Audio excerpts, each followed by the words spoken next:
नमस्कार। मैं doctor Ritesh Kumar Agrawal, assistant professor geography, SMCC government college Abu Road. आज हम जो टॉपिक पढ़ने जा रहे हैं वो है भारत के भौतिक विभाग, physical division of India.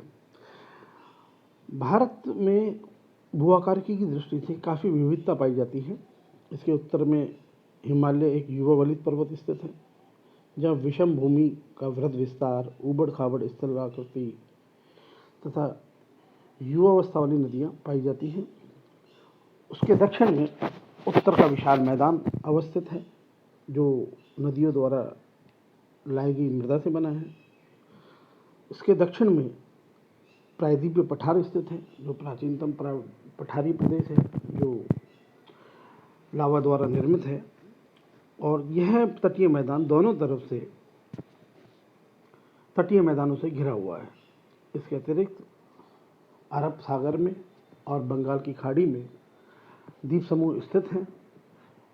Bengal की खाड़ी में अंडमान निकोबार द्वीप समूह तथा पूर्व में अरब सागर में लक्षद्वीप स्थित है। अगर हम सामान्यतः बात करें तो भारत देश के कुल क्षेत्रफल के लगभग 43% भाग पर मैदानी भाग स्थित है।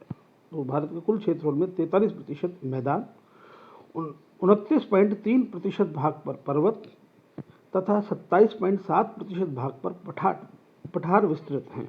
तो इस तरह ये सामान्य गणित है भारत का, जिसमें 43% भाग पर मैदान, 29.3% भाग पर पर्वत और 27.7% भाग पर पठार स्थित हैं। उच्चावच लक्षणों के आधार पर भारत में प्रमुख रूप से 4 भौतिक विभाग में वर्गीकृत किया गया है। सबसे पहला है हिमालय पर्वत समूह, the Himalayas mountain system. Number 2, उत्तर भारत का मैदान, the great plain of north India. Number 3, प्रायद्वीपीय पठार, द पेनिसुलर प्लेट्यू।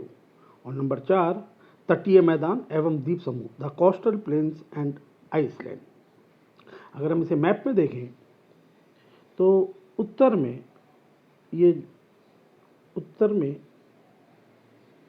ये कश्मीर और लद्दाख वाले क्षेत्र में, अरुणाचल वाले प्रदेश में इसमें हिमालय पर्वत फैला हुआ है। इसके दक्षिण में जो ग्रीन कलर से हमें दिख रहा है, ये उत्तर का विशाल मैदान है।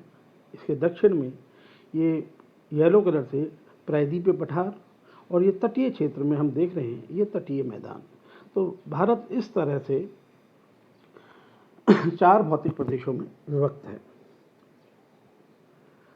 अब बात करें हम सबसे पहले हिमालय पर्वत समूह, द हिमालयाज माउंटेन सिस्टम की, तो भारत में इसका विस्तार चापाकार रूप में कश्मीर से अरुणाचल प्रदेश तक 2400 किलोमीटर की लंबाई में है। इसकी चौड़ाई पूर्व में 150 किलोमीटर से पश्चिम में 400 किलोमीटर तक तथा औसत ऊंचाई 6000 मीटर तक है। अतः हम कह सकते हैं कि जो पश्चिम में इसकी चौड़ाई है हिमालय पर्वत समूह की, वो ज़्यादा है। इसका दक्षिण में जो ढाल है वो उन्नतोदार ढाल, कॉन्वेक्स स्लोप है, तथा उत्तर में नतोदार कॉनकेव ढाल है। वास्तव में जो हिमालय पर्वतमाला है वो पामीर की गांठ से निकली पर्वत प्रणाली का ही भाग है। हिमालय की नदियाँ अभी युवावस्था में हैं, जो गहरी घाटियों का निर्माण करती हैं। हिमालय प्रदेश में अपनति घाटियाँ, ग्रीवाखंड आदि सामान्य रूप से पाए जाते हैं। तो ये सामान्य विशेषता है। सबसे इम्पॉर्टेंट बात यह है कि हिमालय विश्व का सबसे नवीनतम वलित पर्वतमाला के रूप में स्थापित है। इसकी जो सर्वोच्च चोटी है वो है माउंट एवरेस्ट, जो नेपाल में स्थित है। इस तरह अगर हम बात करें हिमालय के नक्शे में देखें तो हिमालय एक चापाकार तलवार की भांति पश्चिम से पूर्व दिशा में 2400 किलोमीटर की लंबाई में भारत में विस्तृत है। नेक्स्ट हम बात करें उत्तर भारत का मैदान। उत्तर भारत के मैदान में the great plain of north India. उत्तर का मैदान हिमालय के दक्षिण में पूर्व से पश्चिम में अवस्थित है, जिसके दक्षिण में प्रायद्वीपीय पठार स्थित है। तो वास्तव में जो उत्तर का विशाल मैदान है हिमालय और प्रायद्वीपीय पठार के मध्य स्थित है। इसकी कुल लंबाई सिंधु के डेल्टा से गंगा के मुहाने तक 3200 किलोमीटर है। इसका कुल क्षेत्रफल 7,77,000 वर्ग किलोमीटर है, जिसमें सिंध का मैदान, पंजाब हरियाणा का मैदान, राजस्थान का मरुस्थल, गंगा का मैदान, असम व ब्रह्मपुत्र की घाटियाँ सम्मिलित हैं। यह मैदान उत्तर में हिमालय पर्वत व दक्षिण में प्रायद्वीपीय भारत से आने वाली नदियों द्वारा लाए गए जलोढ़क पदार्थों के जमा होने से बना है। तो वास्तव में ये एक तरह से निक्षेपित मैदान है, जिसमें नदियों द्वारा लाई गई मिट्टी के द्वारा यह निक्षेप हुआ और यहाँ इसका निर्माण हुआ। यह एक प्रकार अभिवृद्धिक मैदान एग्रेडेशनल प्लेन है। इसकी औसत गहराई 1300 से 1400 मीटर के मध्य है। मैदान का औसत ढाल 25 सेंटीमीटर प्रति किलोमीटर से भी कम है। तो ये जो मैदान है वास्तव में हिमालय और प्रायद्वीपीय पठार के मध्य स्थित है, नवीनतम मैदान है, नदियों द्वारा लाई गई मृदा से निर्मित है, इसलिए उपजाऊ है। और इसी कारण से जो मैदानी भाग है उसमें भारत की सबसे अधिक जनसंख्या निवास करती है, क्योंकि ये क्षेत्र कृषि, उद्योग आदि आर्थिक गतिविधियों के लिए बहुत उपयुक्त है। अगर हम इसे मानचित्र में देखें तो ये पश्चिमी जो राजस्थान में शुष्क भाग है वो रेतीला भाग है, ये भी इसी के अंदर सम्मिलित है। उत्तर में सिंधु गंगा का मैदान, मध्य में गंगा का मैदान, और इधर हम देखें जो पूर्व में ब्रह्मपुत्र का मैदान इसका भाग है। नेक्स्ट हम बात करें प्रायद्वीपीय पठार, द पेनिनसुलर प्लेट्यू। यह पठार उत्तर के विशाल मैदान के दक्षिण में त्रिभुजाकार रूप में फैला हुआ है, जिसके पूर्व में पूर्वी घाट तथा पश्चिम में पश्चिमी घाट, उत्तर में अरावली, राजमहल व शिलांग की पहाड़ियाँ विस्तृत हैं। इसका विस्तार दक्षिणी पूर्वी राजस्थान, मध्य प्रदेश, तेलंगाना, आंध्र प्रदेश, उड़ीसा, झारखंड, महाराष्ट्र, कर्नाटक, पूर्वी केरल, छत्तीसगढ़ व तमिलनाडु राज्यों के लगभग 7 लाख वर्ग किलोमीटर क्षेत्र में फैला हुआ है। अगर हम बात करें क्षेत्रफल की दृष्टि से सबसे बड़ा भौतिक प्रदेश है वो है प्रायद्वीपीय पठार। भूवैज्ञानिक दृष्टि से इसे गोंडवानालैंड का भाग माना गया है। इसकी औसत ऊंचाई 600 से 900 मीटर है। इसका ढाल पूर्व एवं दक्षिण पूर्व की ओर है। तो ये एकदम प्राचीनतम पठार है और ये लावा प्रवाह के द्वारा निर्मित है। तो ये खनिजों की दृष्टि से बहुत संपन्न है। ये कई पठारों में विभक्त है, दक्कन का पठार, महाराष्ट्र का पठार, रांची का पठार, कोडरमा का पठार आदि अनेक पहाड़ इसमें पर्वत मिलते हैं। इसमें कई अनेक पर्वत मिलते हैं, जैसे अरावली पर्वतमाला है, राजमहल है, शिलांग की पहाड़ियाँ हैं। इसके अलावा गारो खासी पहाड़ियाँ मेघालय की साइड हैं, जो इसका पार्ट है। कार्बी आंगलोंग का पठार भी इसी का ही भाग है। इसके अतिरिक्त पश्चिमी सह्याद्री, पूर्वी घाट पर्वत, इसमें अनेक पर्वतमालाएँ फैली हुई हैं। अगर हम इसमें नक्शे में देखें तो इसमें अनेक अरावली, विंध्यन, सतपुड़ा, महादेव, मेकाल जो पर्वत श्रेणियाँ दिखाई गई हैं और ये उत्तर में बिल्कुल त्रिभुजाकार आकृति में फैला हुआ है और ये भारत का सबसे बड़ा भू आकृतिक प्रदेश है।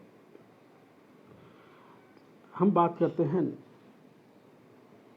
फोर्थ पॉइंट की, तटीय मैदान एवं द्वीप समूह, कोस्टल प्लेन एंड आइसलैंड।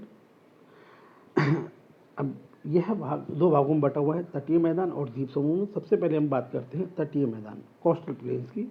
यह भारत के 7516.6 किलोमीटर सागरीय रेखा के सहारे स्थित मैदान है, जिसमें 6100 किलोमीटर मुख्य भूमि को तटरेखा व शेष द्वीप समूह की है। तो ये मुख्य भूमि के अंदर 6100 मीटर हमारी तटरेखा है जो उसके साथ और द्वीपों के आसपास पाए जाते हैं।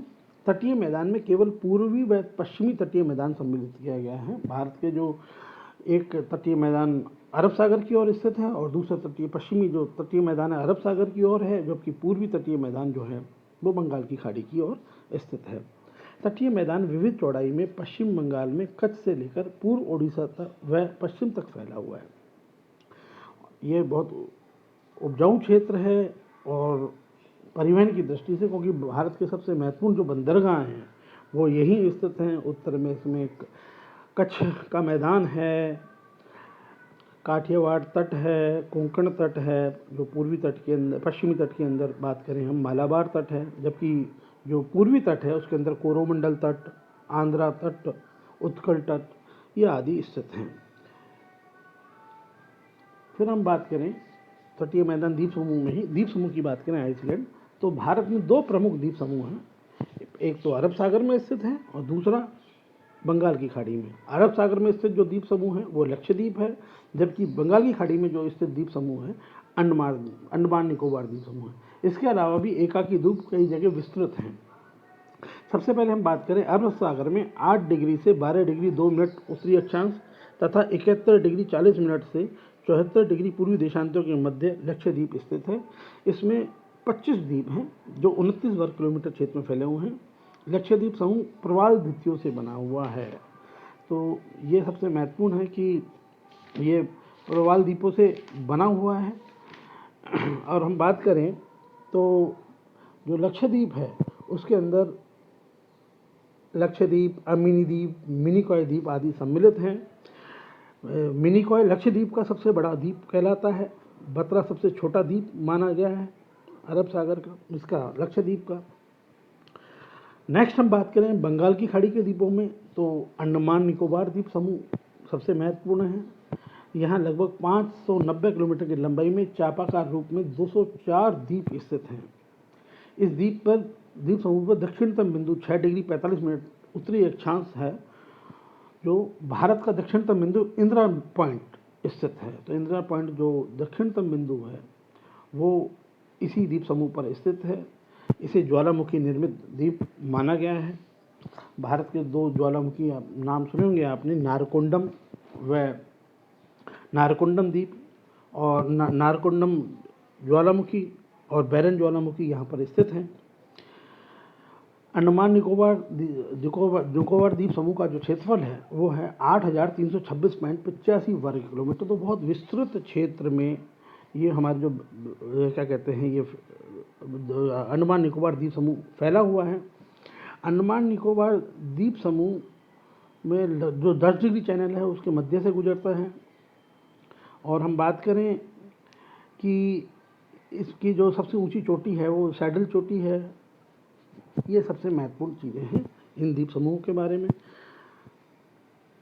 ये हम देख सकते हैं जो अरब सागर के अंदर लक्षद्वीप स्थित है। अभी हमने बात की थी अमीनी द्वीप, मिनिकॉय, लक्षद्वीप इसमें सम्मिलित हैं, जबकि बंगाल की खाड़ी के अंदर जो महत्वपूर्ण द्वीप समूह है अंडमान निकोबार द्वीप समूह वो स्थित है। थैंक यू, बहुत बहुत धन्यवाद। मेरे चैनल को देखने के लिए लाइक करें, इसे सब्सक्राइब करें। Thank you.